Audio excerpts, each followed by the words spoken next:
All right, Alexander. Right when we thought that the trade war between China and the U.S. was coming to some sort of resolution after the G20, an interesting thing happened, and it actually happened during the G20. It's just that no one knew about it. John Bolton actually said that he knew about it.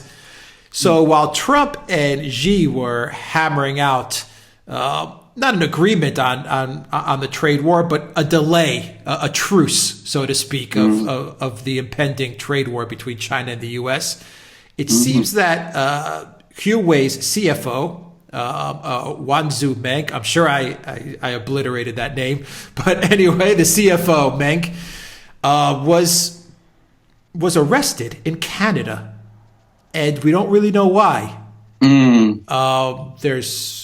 I've read articles where they say the DOJ has investigated Huawei's practices and the way it operates. I've heard that they were getting supplies from Iran. I heard they were supplying Iran.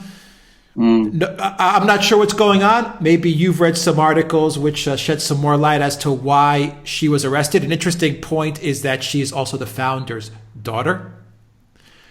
China is not happy. Alexander, what's your take on this fascinating story? Well, first of all, China is furious. I mean, we say not happy. They are absolutely furious about this. And I think they feel, and I agree with them, that this was an extraordinarily duplicitous thing to do at a time when Xi Jinping was sitting with Donald Trump and they were hammering out what you correctly refer to as a ceasefire. I think they feel deeply betrayed by this. I think they feel that this is a deeply dishonorable action. Now, can I just say something? I am not absolutely sure what the crimes that this person is supposed to have committed are, but the rumors that I'm hearing is that Huawei is somehow in breach of US sanctions on Iran. Now, if that is so, that is going to add fuel to the fire, because, of course, for trading with Iran in China is not a criminal offense. Huawei would have broken no Chinese or international laws. It would be a straightforward case of the US enforcing its sanctions, its unilateral, not unapproved by the UN sanctions on Iran upon third country companies. And I think if that is the case, then there is going to be all hell to pay, because I think the Chinese will be livid about this. They will see that as a massive infringement on China's sovereignty and on China's freedom to conduct commercial relationships with third countries in a free way and in a legal way that does not violate Chinese or international laws. Now, I have to say, it would also be consistent with US practice, which is to treat US laws as having a universal application. But the Chinese have strongly opposed that line, as have the Russians, as have the Europeans also, by the way. This is the equivalent of China arresting, not even arresting them in China, of the CFO of Google or Apple going to the Philippines or to Vietnam, I don't even know, somewhere, and the Chinese arresting that person. I mean, Huawei is one of the big three Chinese multinational technology giants. If you look at Alibaba and Tencent, Huawei is actually bigger in certain areas than those two companies. What do you make of Canada's role in all of this? And what do you make of John Bolton's role in all of this? Right. Well, I mean, first of all, let's begin with Canada. I mean, it shows, I think, to what an extent Canada is now essentially a vassal state of the United States. Because, I mean, there's no suggestions that Huawei has broken any Canadian laws. And yet this person, the chief financial officer of Huawei, has been arrested in transit in Canada on an American charge which has never been made public. I mean, I think this is really outrageous. I think this is a huge question mark over Canada's independence. And I think the Chinese will not forget it. And I think they will not forgive Canada for it. I think Canada is now very much in China's sights. And the Canadians recently have been acting in a way that infuriates the Russians by backing Ukraine so ostentatiously. They've now taken a further step to back the US in its dispute with China. And of course, the Chinese and the Russians are going to be very angry. And they'll also be asking the obvious question of why, when Donald Trump is so rude to Justin Trudeau, Canada nonetheless does exactly what the US orders. So I think Canada looks incredibly bad. Now, can I just come back about what you were saying about the enormous importance of Huawei as a Chinese technology company? You're absolutely right. Many people are going to say in China that this is an attempt by the United States to knock out Huawei, which is increasingly becoming a technology competitor in mobile phones and smartphones and all that technology to US companies, to Apple and Google and all of those. And that it is becoming increasingly clear that the US is using its sanctions policies and its protectionist policies in order to try and bury competitors. China, in this case, by going after Huawei in this fashion. Other countries like Russia, which is now developing jet engines, which the US is also seeing as a potential challenge to its own industrial position. So I think this is going to be a major issue for other companies, for other countries. And they're going to see and they're going to look at the kind of people who are around Donald Trump and who are pursuing these policies. And they're going to look at Navarro, who is, of course, Donald Trump's trade guru, who is clearly a protectionist. But they are also going to look very much as John Bolton, who is a nationalist, an American nationalist, which is, I don't have any problems with that.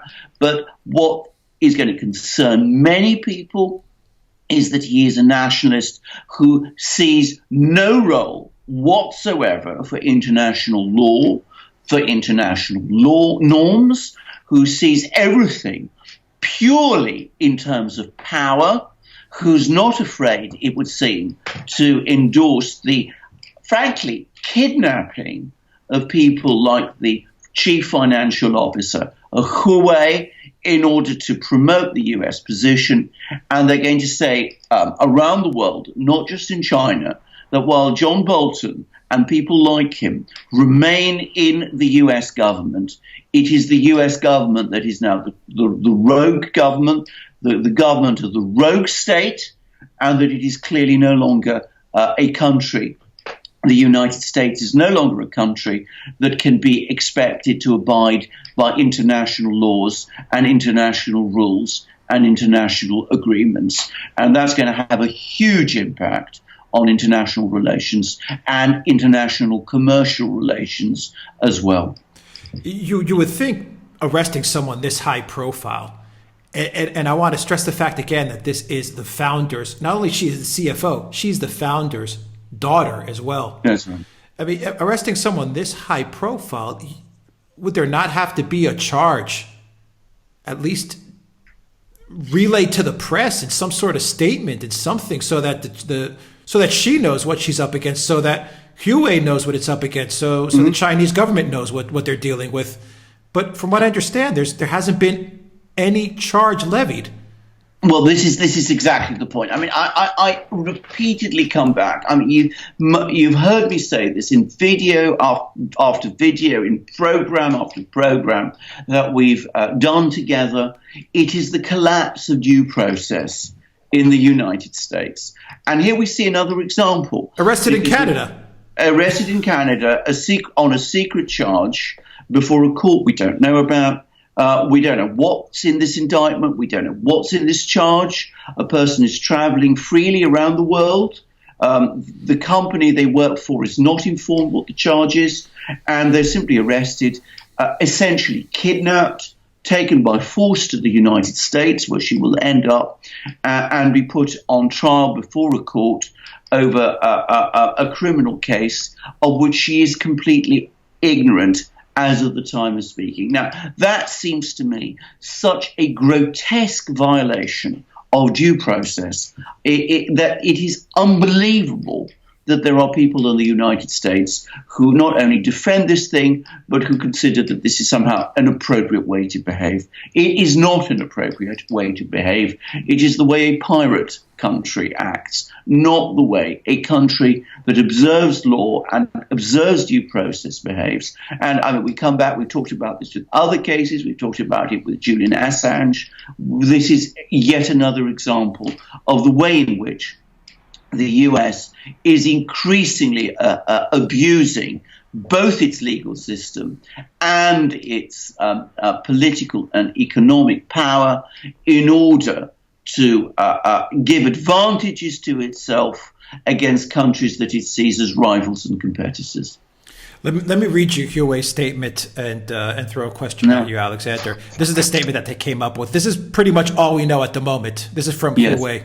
Recently, our corporate CFO, Ms. Meng was provisionally detained by the Canadian authorities on behalf of the United States of America, which seeks the extradition of Ms. Meng to face unspecified charges in the Eastern District of New York when she was transferring flights in Canada. The company has been provided very little information regarding the charges and is not aware of any wrongdoing by Ms. Meng. The company believes the Canadian and U.S. legal systems will ultimately reach a just conclusion.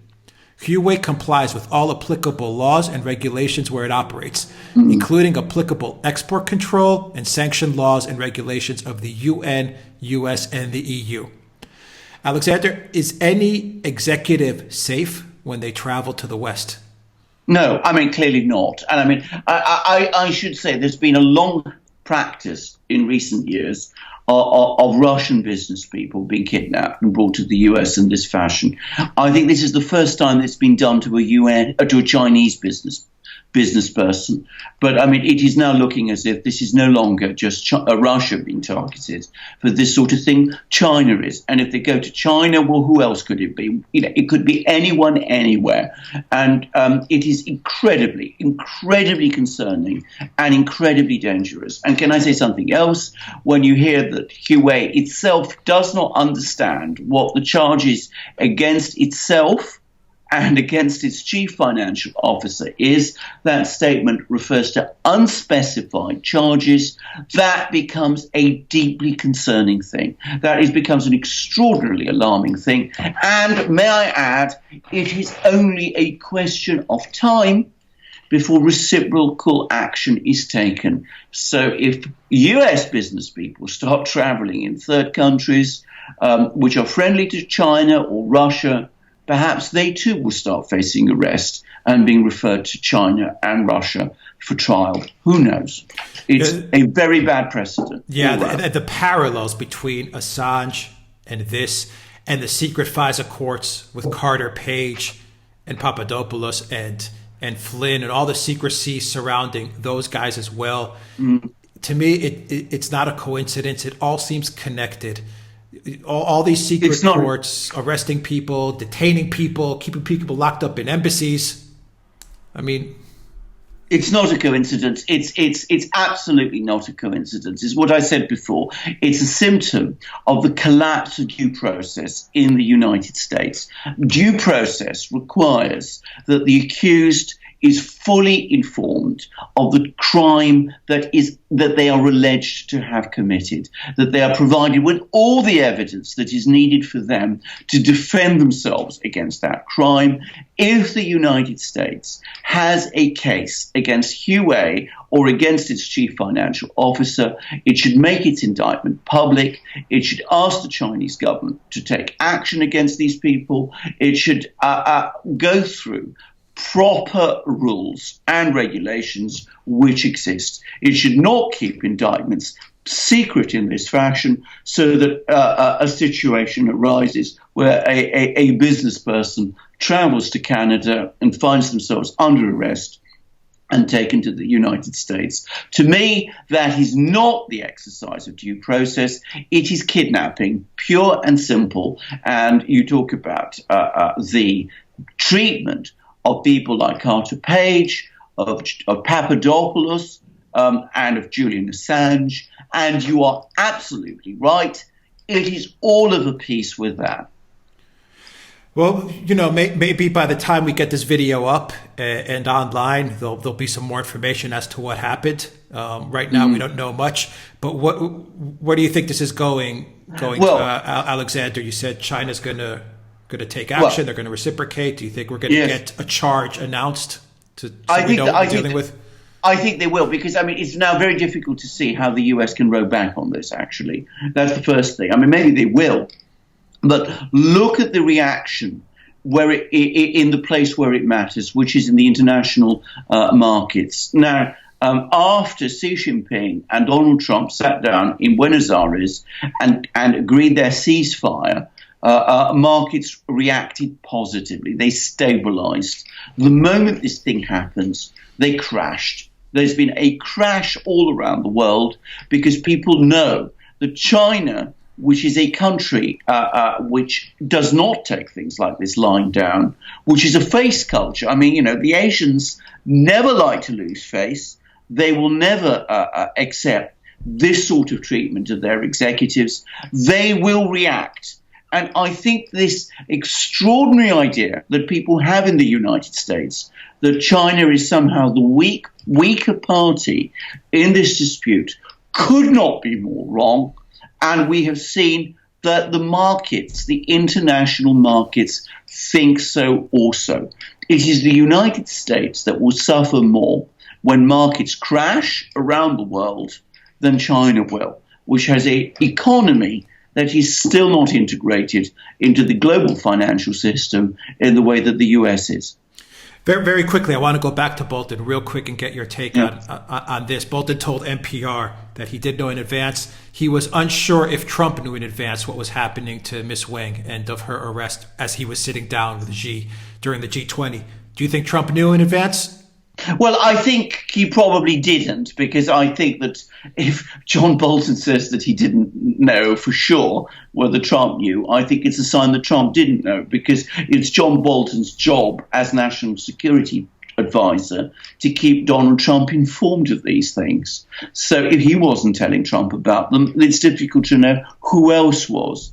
And that comes back to John Bolton, because, of course, the very first thing he should have done is he should have taken Donald Trump to one side whilst Trump was sitting down and talking to Xi Jinping and said to him, Donald, I think you need to know this is what has happened in Canada. We've just arrested a very important Chinese businessman. You must inform the Chinese president of this, because otherwise he's going to go back to Beijing. He's going to discover all this has happened. He is going to be absolutely furious, and he's going to believe that you betrayed him and took him for a ride.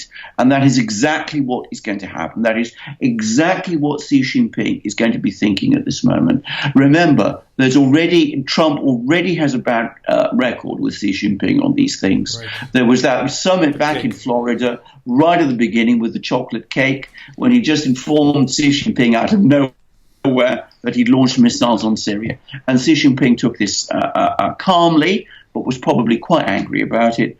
This time, because it affects a Chinese person, he's going to be furious. And he's going to say to himself, how can I work with the President of the United States and with the United States in general if they treat me in this way? Yeah, if they didn't notify Trump about this as he was sitting down with Xi Jinping at the G20, then they really threw him under the bus. They're putting Trump in an extremely difficult position. And if it was me, you would have to can Bolton for this. Bolton says he knew. Absolutely. I don't think there's any doubt about it. If I was Donald Trump at this moment in time, I would be calling John Bolton in. I would be asking him to explain exactly what happened. I would probably be demanding his resignation. I would be sending an apology to Xi Jinping, and I would be looking for ways to get this person back to China. That's what I would be doing, and I would make my feelings about it absolutely known to the US media and to the world media. And if there was some sort of reaction in the United States, a negative reaction, I would ride with it because, frankly, the relationship between the US and China is so important that to jeopardize it over something like this is beyond reckless. And that is true even if you accept some of the criticisms that Donald Trump has to make about China as correct. I mean, even if you accept those as correct, this is no way for the United States, a country that likes to claim for itself that it is the great superpower, a defender of the liberal international order, as Mike Pompeo was saying in Brussels just the other day. That is no way for a country like the United States to behave. Yeah, sometimes it's these little things these stupid little things that lead to much, much bigger world problems and sometimes even world wars. Absolutely. That is exactly correct. That is exactly right. I mean, you've got to deal with these little problems and deal with them properly. By all means, if you think that China has been abusing its trade advantages with the US, take on the Chinese head on over something like that. But don't insult them and offend them in this fashion by acting in this underhand and duplicitous and treacherous way by kidnapping one of their citizens while you're sitting down and talking and doing deals with China's president. I mean, that is not the way these things should be done. Yeah, Bolton really messed up this one. That's absolutely my view. Oh, all right. Alexander Mercouris, editor-in-chief of the Duran. Let's see what happens with this story, and if we find out more information very, very soon, I think we will.